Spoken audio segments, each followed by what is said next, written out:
Alrighty. So, hello everybody.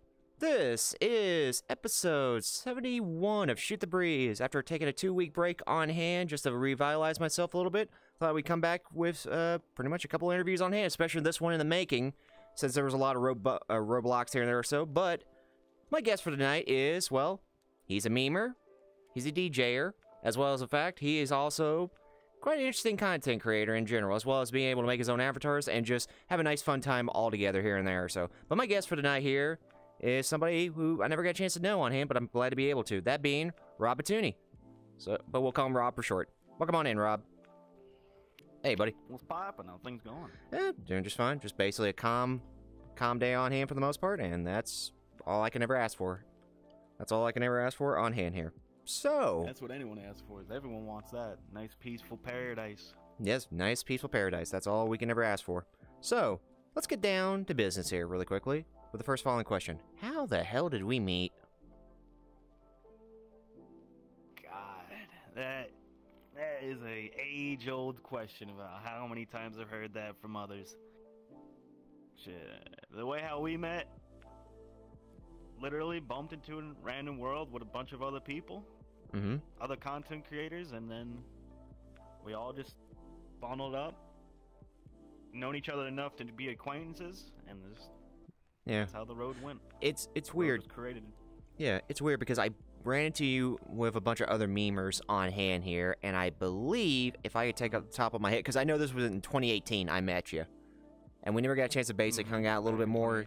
Yep, we never got a chance to hang out a little bit more here and there just because I believe it was like different time zones, or at best we just had like different things that we kind of done here and there. But I do remember that I met you, if I am correct, off the top of my head, I think I met you through Greylift because you were in a room full of memers on hand here and there with different avatars and craziness a little bit. I do remember that. I think that's also too... Yeah, that's where I think I met you on hand. But I do remember that you had like specific avatars that you messed with here and there, just have like different ones back then or so. And yeah, it was interesting to have a look at. Back then, the meme avatars were a specific avatar that I would always use. Like obviously I was a non-itchy model back then. Didn't really do much at the start, but whenever I saw a meme avatar, I would always just grab that and always have some fun. No, I got you. Oh, the good old days. Yeah, the old days when there was just craziness, and basically it was kind of like the forecoming of many things to come afterwards as time went by here and there. Time went by on hand. So look at this game now. yeah, it's growing. I mean, hey, besides us coming back to an old world like the Void here, well, not the Void. I mean the Vault. 2 V's. The Vault. Yeah, the Vault is all one. 2 V's kind of threw together, but yeah, something in a place like this or so. Yeah, it's amazing how this is just like an old world now, even though it's like very, you know, high tech in and of itself, especially compared to like back then or so. Like I said, how time goes by. Oh yeah, this world was one of the base foundations of what kick-started all the club VR chat worlds today. So yeah, pretty much, and people pretty much step up their game with it. So let me ask about your VR chat origins on hand here. What got you into VR chat? When I first saw VR chat, it was actually through a video recommendation through Jameski. And when I first saw the fact that all these memes were popping up, I came across the Knuckles meme before I even came across VR chat. And I was like, where is this meme from? And the next thing I know, I saw a recommended video about it, and behold, that's how I was introduced to a VR chat, was through Jameski. And then I was like, oh, I kind of want to like check this game out, and I wanted to make sure that it worked with desktop back then, and luckily it did. And so that's how I got into VR chat. Met some amazing people that I still hang out with today. Some of them don't even play this game anymore, so it's kind of like a little sad story there. But I mean, yeah. I mean, it's understandable because when it comes to video games in general, depending on what you play or, you know, what you enjoy, sometimes, you know, you can only get so much enjoyment out of it until you kind of move on to the next thing or so. And It's just one of those things where, like, this game's got, like, a special place in people's hearts, not because of, like, gameplay aspect, but more along the lines of the thing that it was created for, social, on hand. So, it's, like, one of the best places to, like, see them. Yeah, one of the best places to see people, or just, you know, even if it's, like, outside of Discord, or just, like, any kind of place in general just to hang out with, you know? Especially, you know, be able to see face-to-face or so, and just be able to talk to them, so. But, let me ask about your hobbies on hand besides this game. Now, I know for a fact you did a little bit of pretty much a CSGO on hand here. A little bit of CSGO, I do remember. I know you also DJ. Nowadays, you do some DJing on hand here and there. And as well as, besides the thing that I do remember you for, being memes in general. So, besides those, or anything in general, or any other multiplayers, pretty much what kind of different hobbies do you have on hand besides any of those, or anything in particular? Well, shoot, those were pretty much all my hobbies. Other than that, I would just dab in Photoshop every now and then, but not as often. I want to learn more Photoshop because having that type of skill would be phenomenal. Like, there's so much creation you could do with that, especially when it comes to texturing different types of models for people, or and just for yourself. And especially just having, you know, this piece of your art just on top of a billboard, on a side of a building, convention center, or some big event. I feel you. But video editing is what I'm mainly going for these days. I need to find the time between music production, DJing, and streaming, all this other stuff. I gotta find the time just to sit down and actually just let me open up Adobe Premiere. No, I feel you. But motivation for video editing has been really tough these days for me. I gotcha. I can share with you on hand for the most part, especially with video editing, and that's just basically for me, that when it comes down to it, video editing wise or so, it's more along the lines of, it's not more than motivation, it's more along the lines of, like, sometimes the most creative thoughts you're gonna have in video editing will usually come during the process of what you're making in general. Like, you ever had that moment where it's like, you know, you're probably editing something, it's like, you know, what if I did this? And it becomes like the most amusing thing in the world for you on hand. Just because it's kind of like, you know, it happens spontaneously. Like when you do stuff. So, if you want to, even if you don't have an idea of what you want to do video editing wise, just take like maybe a simple Twitch clip or something, and just look at it of how, you know, especially if it's funny for you, and look at it and see, how can I make this, you know, how can I edit this down a little bit to make it maybe like a short, maybe like a TikTok, or basically edit down to where I could just make it fun for me or so. Because usually it takes a small spark to be able to start a big flame. And you can definitely get back into editing with it, especially with small things first, and then work your way up top, what you can do here. You know? Yeah. That's one thing I noticed that music production and video editing almost have in common. Sometimes you think of a really good idea before it happens, like before you actually sit down and do the process, but as soon as you sit down, that idea is just instantly gone. Really? Unless you know exactly how to do it.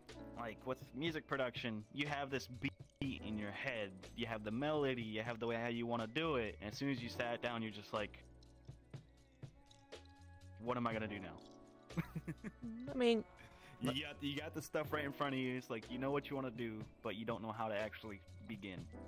Well, hey, like I said, well, even if you have to write notes or just be able to kind of like piece it together and just kind of like melody-wise or so, it'll come back to you. Like, trust me, creativity never dies. It'll start coming back. Yeah, creativity never dies when it's sit down. It usually dies when you don't attempt to do it.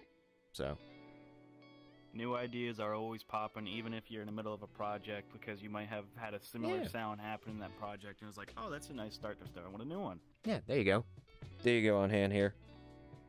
So, let me ask you this. What was the game that basically got you, you know, into gaming in general or so? You know, what was your start?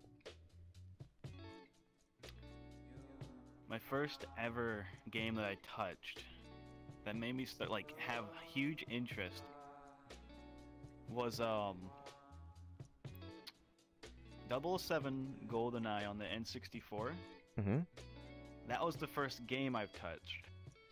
And I have had a blast with that, playing through the story of that and also local multiplayer. And then pretty much majority of the N64 library, Mario Kart, Mario Party, Donkey Kong, Diddy Kong Racing, Snowboard Kids 1 and 2. Hey, those always been the very kickstart for me. I have played the Super Nintendo and the NES. I think very rarely. We never owned them. We owned a SNES. We owned the SNES. But we kind of just had to keep shifting around, so some stuff got lost or we had to sell it. Yep.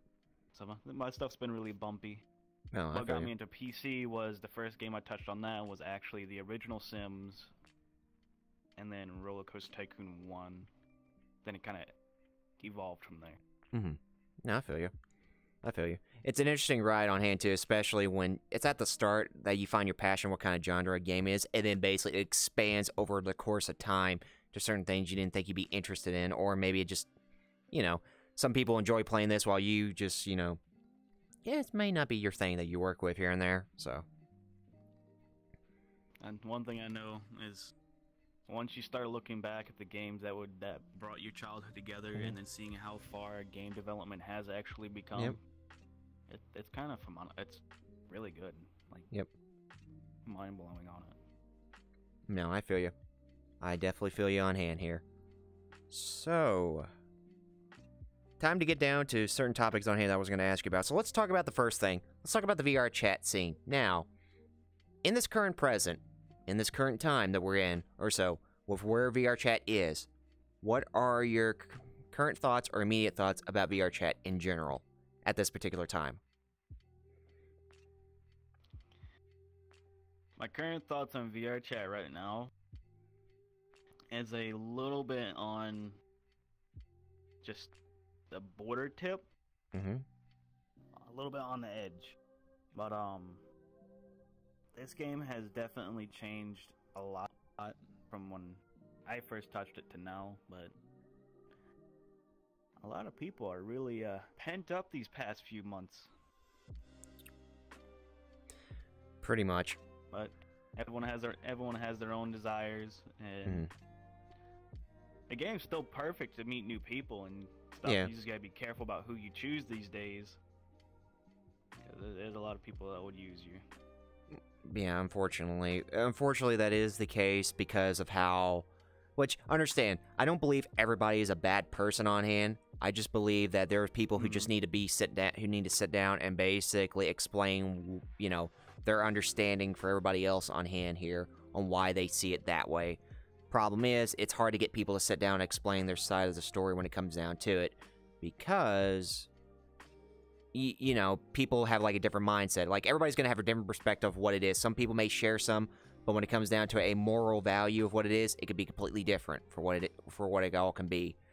And I guess when it comes down to it, especially with VR chat or so, it is going to constantly change over the course of time, especially with what you mentioned, the pinned-up thing. Like, regardless of what it is on hand or so, it will change over the course of time, and sometimes people... especially no matter if they pin up or what they are, so we'll probably either basically move on to the next big thing, or they kind of just grow out of it, you know? It's just a matter of waiting and watching. Everything's gonna happen. Yeah, just a matter of waiting and watching. Everything's gonna start changing, people are gonna start talking shit again, and then they'll just get used to it. And it is what it is for right now, but I will say, for what you have at the moment, being your community, your best of friends, the things you enjoy to do, what you loved to do entirely, that's the important things for you more than anything else. And really, I strive for you to have that. Yeah, I strive for you to have that. I'm very happy with the groups that I hang out with. Yeah, there you go. That's the key thing you got to look forward towards. Pretty much that. So, pretty much that on hand. So, speaking of which I will ask on your side or so, let's talk about the DJing community on hand. Now, I've interviewed a few DJs over the course of Shoot the Breeze, being two off the top of my head, I believe. I could be wrong. One being Rob Roman, one being Lumi VR. Yeah. So, I was going to ask, on your side, your experience DJing and everything. What can you share on that from your expertise and experiencing of how you do things? Well, the way how I always start with that is like, I have the decks in front of me, I have the program, and then now my choice is just like, what genres do I want to put in, what type of tracks do I want to use, and what BPM do I want to put it at, and what key. So one of the things is like, you also gotta like look at the environment. In real life, if you're at a wedding, you gotta play normal stuff or slower stuff. But if you're at a party, house party, you play stuff that you would normally hear in a club or at a festival. But it kind of depends on the vibe of the area and the crowd, all the energy of what you're feeling. Mm-hmm. And my experiences on that, it's just like, I'm always very energetic when I DJ. I'm always jumping around, trying to get things like really good. I think this one thing I still have trouble with is trying to get that perfect transition into some of the songs I choose. But that's the fun part. No. Especially when you're going from like a track that's like at, let's say, 128 to 150. I see. So being able to try to switch it up. Luckily, I've been able. Yeah, I'm trying to switch it up to kind of like go to another genre, different key. All that stuff is really fun to do. No, I feel you. But it gets simple as soon as you start learning it. No, that's good. That's good on hand. I will say, when it comes to like large crowds and everything, because everybody's got like a different kind of zone, if you will, like how they see it and everything, and how energetic it could be. Like energetic, it could be just, you know, taking a nice and stride on hand while you're doing stuff here and there. But how are you with like crowds of people, or just being able to do your set around people on hand?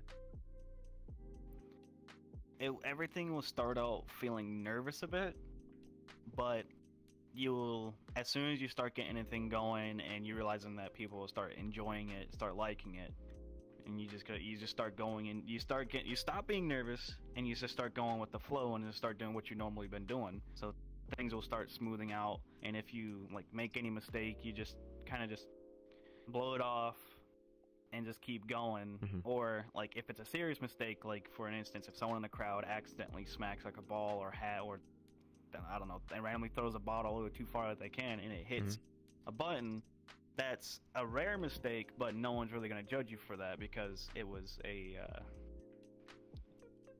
mistake or a thing you couldn't stop. No, I feel you. No, I get you. Big crowds, it's not too much. Okay. Too bad. I got you on hand. Because, yeah, I would feel like, you know, at the start of it, you know, you try to get into that mode, you know, that kind of like your own kind of mode on hand to get yourself hyped up and ready to go, and then being able to kind of like keep that cool while you're kind of switching over to your next your next track, and being able to kind of keep your set going for what you got to do on hand. And yeah, from what I could tell on hand, it seems like you're having a really good time just being able to do that on hand while you can here and there, and just like having, it's all about like ear, like very good ears, like what you listen to. If you can hear each separate frequency, or you know, if you could hear the treble, you can hear the mids, you can hear the bass, you could also hear the sub, and you know which ones are going to be put together really good, or another track that you could also do that too. It all ends up coming together. No, there you go. And then it'll start making it easier. It's also muscle memory too. There you go on hand here. So, let me ask you this. Now, I don't know how long you've been streaming for the most part, but I was going to ask you, from your expertise and pretty much your experience of being a streamer for that period of time or so, what is it like being a streamer for like Twitch, or being like a content creator for what you enjoy doing? My experience of a content creator, it's a tough road at the start, but once you know what's your goal, what's your set, what your content's gonna be, then you pretty much got things in the bag. You just, now you just gotta keep up that amazing content. Whether if someone likes it, if someone don't, they'll probably let you know. Mm-hmm. Can't do that on YouTube anymore because they got rid of the dislike button. But comments are still there. Yeah, comments are still there. I mean, so Yeah, I was encouraging. They'll let you know in Word. No, I got you. Hey, at least they'll let you know in Word or so, or depending on what it is or so. Which, funny enough, they still have the dislike button. It's not showing for the public, but it shows for you in the video section on your side. Yeah. So. Yeah, I noticed that. I was like, there's no counter, but let's see, can I still click it? Yeah. I think you can still click it. No, you can still click it. Won't add the number. It just won't add the number at all, or so. But regardless on hand, what's your experience with Twitch, like streaming wise and everything? Streaming with Twitch has been a really bumpy road. But like when I first touched Twitch, it was back in like 2014, 2015 originally. Yeah. And then like I was going through a really bad time, not in a good mental state. Had a full-time job that was not helping, not great at all. And I was also going through school. I got you. So there was a lot on my plate. And then once VR chat came around, like once I started hopping in VR chat, that's when I was like, oh, I'm starting to get the motivation to kind of start streaming again. And so that's when like I started out streaming VR chat back 2018, and then I was like, I should probably just play games the way how I normally act, even with friends, because I'm always playing a game with a friend or in some way. And next year I'm having a lot more fun streaming, and then there's at times where I'll just play a solo game, and it's a little bit more quieter. It's because it's like I'm in that focus mode for solo, or like if I like come across a bug or anything or something that shouldn't happen, or I'm confused, I would obviously bring it up. Yeah. But when it's single player, I'm not that person that will just like consistently talk through like I'm just like always talking to someone. I got you. I can't do that. No, that's fine. It takes a lot to do that. I got you. But other than that, thing's been a little bumpy ride. I got you. The key thing. I'm still trying to find a solid schedule.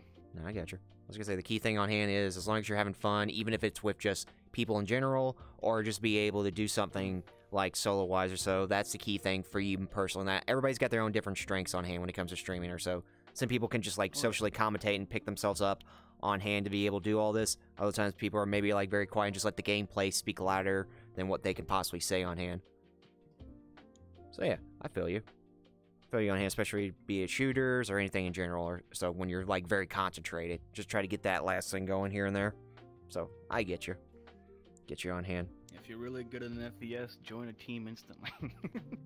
I mean, even if you do or so, it's kind of like, I think, what is it, with FPS teams on hand, they're not strict, but it's kind of like, you gotta do like these training drills with them or something like that, depending on if they're trying to like... You have to do training.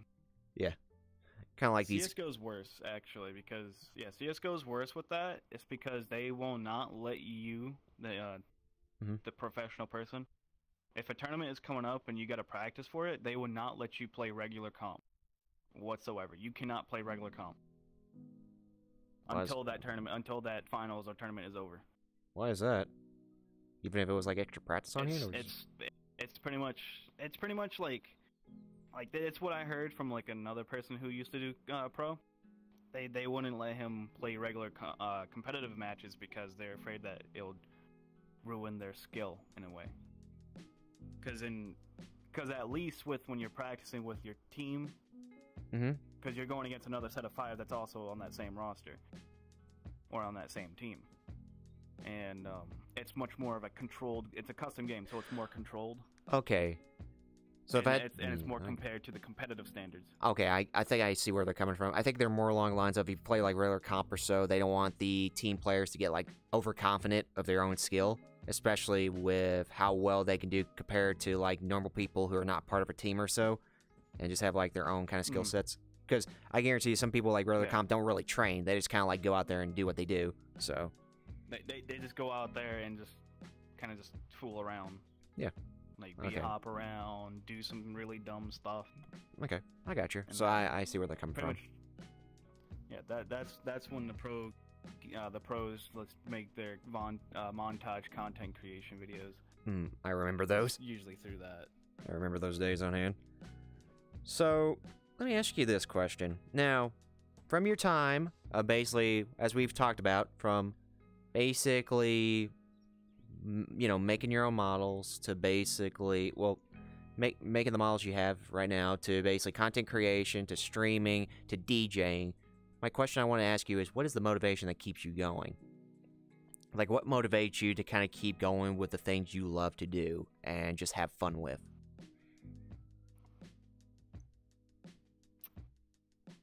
The people that keep me going is my family and my friends that I know locally and in person, and the people that I met over on here.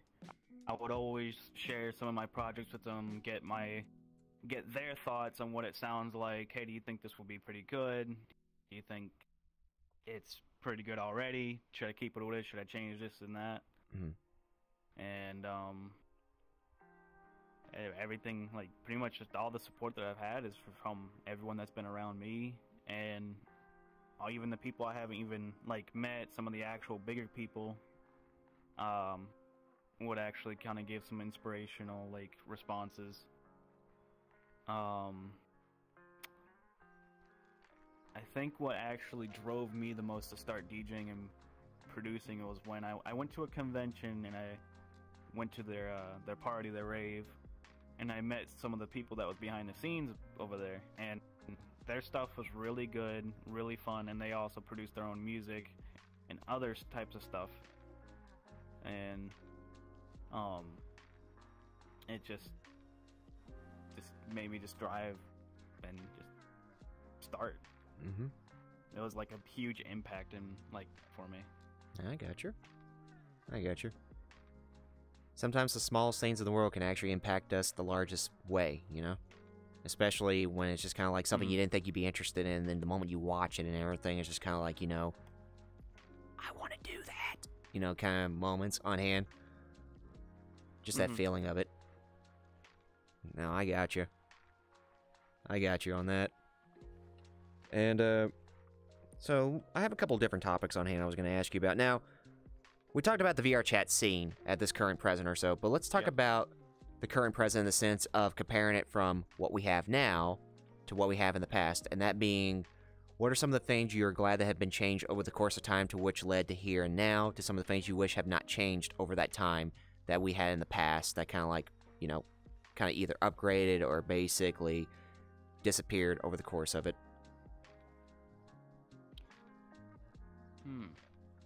That's some of a tough question a little bit.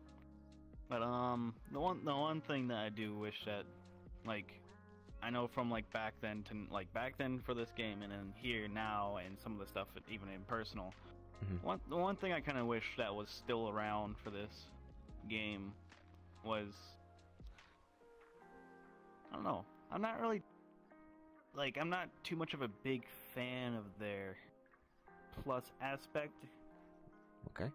But it's because, like, some of the stuff that is already on there kind of doesn't really seem like it kind of belongs on there, because it's just a picture or profile change, a picture change, that's about it. Yeah. But it feels like it was kind of unneeded for me, in my opinion. But I can understand why they would do that. Yeah, I feel you. Not fair on him. I mean, I mean, in the sense or so, especially with the, like, it's a whole different, like, kind of thing on hand, but when it comes to, like, the VRC Plus or everything, I could see why people will probably look at it and think, you know, like, it's a little bit, you know, for that price, you know, for a simple price on hand, like, it feels a little bit underwhelming of what you can get.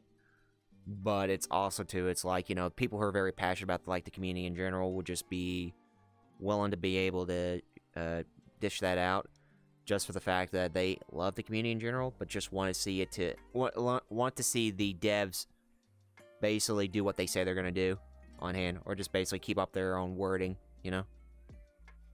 So, but we'll see. We'll see in time what more they can do. I mean, because so far it's been going pretty well. I mean, we got like a new stream camera right here, or new camera for the most part. I love that new camera. It comes in handy. I love the new camera, but yeah, we also got like new menu and everything. People obviously still say, yeah, people obviously still say, like, yeah, the VRC lens is better. It's gonna be always superior.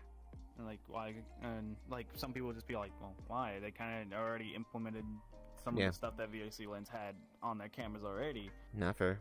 Like, but you can't do all the fancy stuff, and I'm just like, you don't need it though. So, no, that's all good. I got you.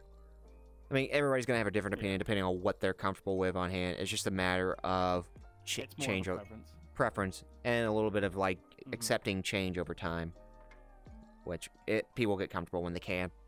So, so is there anything you're looking forward towards in the future that you're gonna be doing, or anything that you got planned? And if it's like top secret or anything, you don't have to share it, especially if it's like something in the making. Well, there's one thing that I'm actually hoping to kind of succeed in making in the future is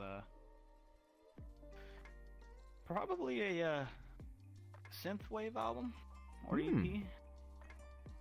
Interesting. Because I like just a few weeks ago, or like the beginning of this week, I was dipping my toes into like synthwave, vaporwave type of sounds, and so far I've been enjoying just messing around with all that stuff. And one of them is one track that I literally just got done putting together, and I just need to do the small processing and edits to it, and I'm calling it Midnight Stroll. And it's like, it's coming together. It sounds really good, and I think what put the icing on the cake was I added a trumpet and a saxophone to it. So it sounds really unique. I got you. But I'm hoping I can at least get enough tracks in there to kind of just do a little EP or something. I got you. I mean, hey, if you want to, you could probably, it's an idea, but if you want to, you could be like, get your first track out there, and then kind of like over the course of the tracks you kind of release, it can all become into an album.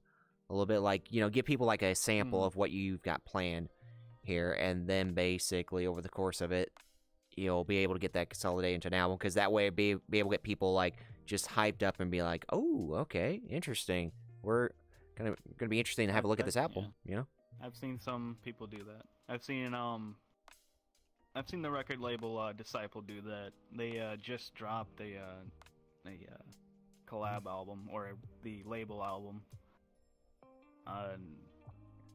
They call it I think it was Alliance Volume 7, I think, just dropped, which has all of the artists that's on that label make one or two songs and just plaster it on the album.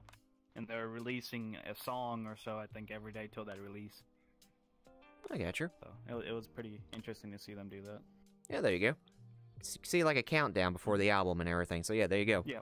There you go on hand. So now for the curveball question on hand, and people's got like a different kind of answer to this on hand, but also it's kind of like a different preference of what you enjoy on hand. But let's talk about anime.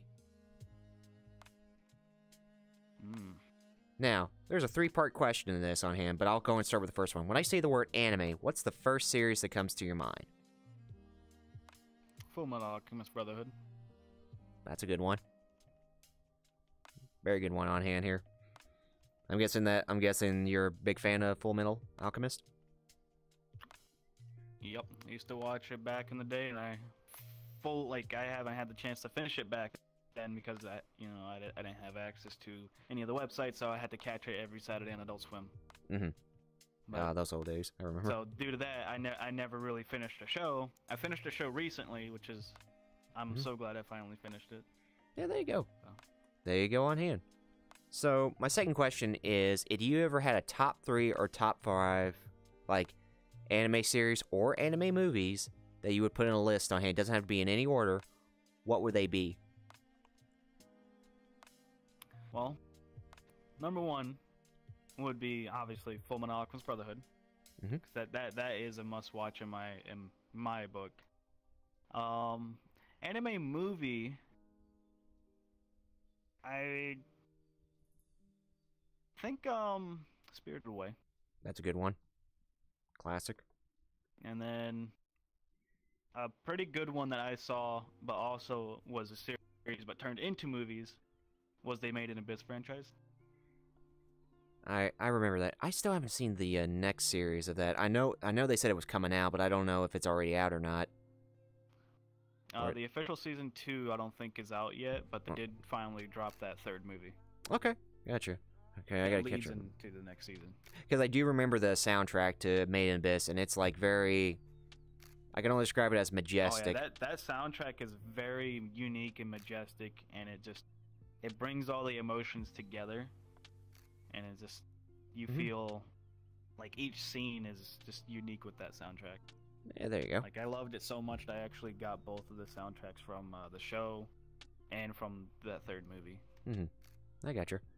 So it brings a lot of good memories to it. A lot of good memories on hand. So my last question to that topic, being anime, is what is the anime that hits you close to home?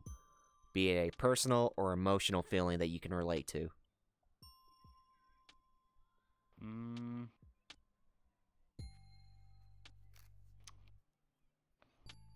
Silent Voice, I think, has.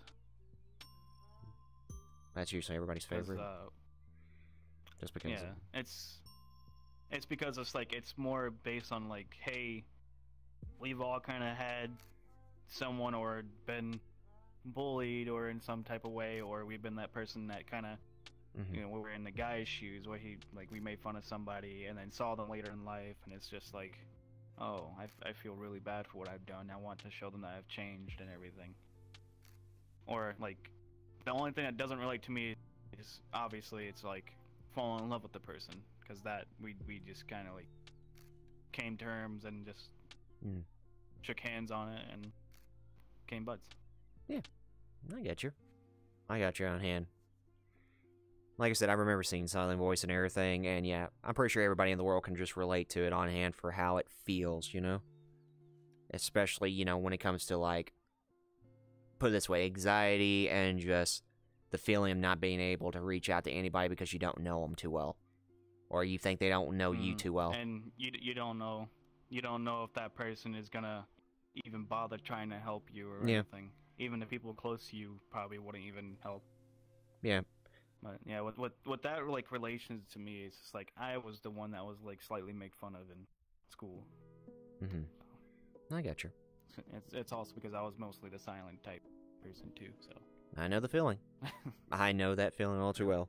So this gets me down to my last question, and I'm gonna bring this camera over to you really quickly so we can get this lined up here really quickly. There we go. And my question for you is... Mustache. My question for you on hand... Mustache. Is what are your goals and dreams? And at best, what is the best advice you could ever give to anybody? I want to let you have center stage for this. My goal is to kind of make as much people satisfied and happy with what they are in right now. Make them feel comfortable of where they're at. But my big achievement is to at least be on a main stage for any music career that's out there. And any advice for like people that have been struggling any type of way is always look forward to your bright future. Never let anything down. Just be yourself and you will get through it. No matter how hard the struggle is going to be, you will always make it, and you have friends that are willing and waiting for you to help you. Alrighty. A good solid advice on hand. Good solid advice on hand to have. And I will say on hand here, and pretty much you mentioned on hand for the most part, but I was going to tell you, no matter what or so on hand, just know for the fact that you've got plenty of people willing to look out for you on hand. Just remember, if you feel like you're about to fall back, just know you got people who are going to basically help you back up. Yep.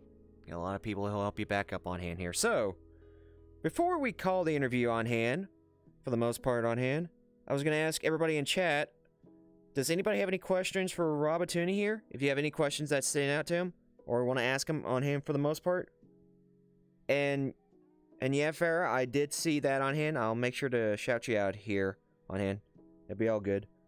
I'm waiting for everybody in chat to basically have a question for you, but I will ask you this while everybody's coming up with questions. The name Robatoony, where did that name originate from? Well, obviously, from just Rob alone. When I grew up, everyone always called me Rob, Robbie, Robert, anything like that. Robert is my actual name, so everyone called me Rob majority of the time. My family was the only ones that actually called me Robbie, but outside of that, Rob what stuck. And I put just a toonie behind it, or because I'm gonna mug a toonie, Yeah. I'm gonna rob you. Ah, I get you. Good. But that could also be like just joking, like, hey, it's probably just there just to be there. Yeah, there you go. There you go on hand. And and just to kind of keep it even and balanced on hand for the most part, Robert Garrett. Yes. Keep it fair. Just kind of keep it fair on hand. So, looking really quick, let's see if there's any other questions. There's one more. Go ahead. No, go ahead. One more other like unfortunate thing, or ironic thing is that Rob also spells out my entire initials too. Oh yeah, I see. Yeah, I see the unfortunate in it on hand. Which I don't think anybody actually, if you think about it, I don't think anybody have ever noticed that until maybe you pointed it out, correct? Or is it just kind of like I am the only, like, I would have to point it out. It's like my initials actually, like, ROB actually spells out, like, is actually the first 3 letters of each part of my name. Well, there you go. Like middle, like first, middle, and last. Oh. All start with the ROB. Well, there you go. There's something on hand for the most part. Something for the most part on hand. My brother's is something different though. Oh, it is? Jeez. Yeah, his is KGB. Oh. I'm wondering if anybody's basically looked at him and be like, wait, if you have KGB, where's your suit and glasses? Where's your suit and glasses here, bud? You're far away from home on hand. But, yeah. I do have one more question to ask you this, and that's basically this. The mustache. Where did that come from? The tiny little mustache. The mustache. The tiny little mustache. Started happening. The very first model I put that on was a small little manatee with a top hat. And that got put into a public world, but VRChat updated like a month or 2 after. And it broke the gestures off of it. All the expressions, everything. So now like the hand will just freak out if you use it. The fingers will just keep going back and forth from default to where you had it. Same with the face. And I was just like, screw it, I'm not gonna put my time into it. But that's the first time I've actually used that mustache on any model. Haven't used it on the newer ones ever since, until I got a Kitsune model and I placed it on there. And that's when I had the what's that hat called? The Team Fortress 2 hat with the little Gibby ghost in it.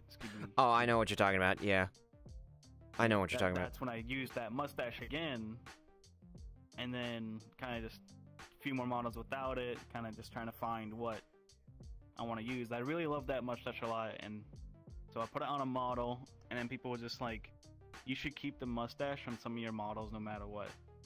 Because it makes every model look better than it is. You know what's weird? And so that's how it's stuck. Yeah. You know what's weird? It's the fact that it's the tiniest things that make people stand out a little bit more.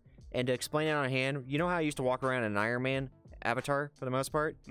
I had a friend ask me on hand, you know what would make it look better if you had like glasses? Well, no, I had a friend of mine that basically said, you look like you need a custom avatar. If I customize an avatar for you, what would you like to have? And I just said go wild, because I don't know what you visualize me as. And basically, the avatar I have being that Iron Man, he visualized me with glasses, a mustache, and a tiny top hat. And ever since then or so, at that time or so, it's like people will see a normal avatar, like a normal like Iron Man avatar, they won't blink an eye. But the moment they see an avatar with like small customizations on hand, it stands out for some reason. And it's interesting how that works on hand. Like, every time someone sees me in a public model and it doesn't have the mustache, they'll just be like, "Oh, that's not Rob. It's a fan account." Good lord. It's like every time I'm in a model that's not in a mustache, I'm in disguise. No one knows who I am until I switch to an avatar that has a mustache. But I think one other thing that was said is like, hey, you should bring back the glasses that you had with it. I'm just like, maybe, because I had round glasses back in my old models. I get you. So I got you. some people are asking me to bring back some of the older features that I had on the older models. I'm like, I could. Yeah, I feel you. I feel you on hand. I don't seem to have any more questions on hand that I can ask for you at the moment, so I will say this on hand for the most part. That will be episode 71 of Shoot the Breeze.